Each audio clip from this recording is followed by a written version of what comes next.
Oh, ano? Ha? Polvoron video pa more. Ngayon, kinasuhan na ng patong-patong na kaso si Pokengkeng at saka si Harrieta. No? Magtatanda na kayo ngayon. Yung mga naniwala na totoo yung video, ang momomo ninyo. Sa totoo lang. O ngayon, nakasuhan. Sana isunod yung mga nag-share. No? Yung mga nagsabi na si BBM ay bangag, na si BBM ay adik. Oh, fake news. Fake news yung pinaniwalaan mo, kabayan. Ha? Ibig sabihin nun, mahina ka. Mahina yung pag-intindi mo.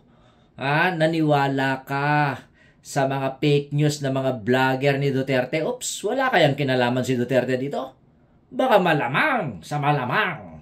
Isang Duterte o dalawang Duterte, tatlong Duterte, apat na Duterte, lima Duterte, lahat na Duterte nag-utos dito para ipakalat ito.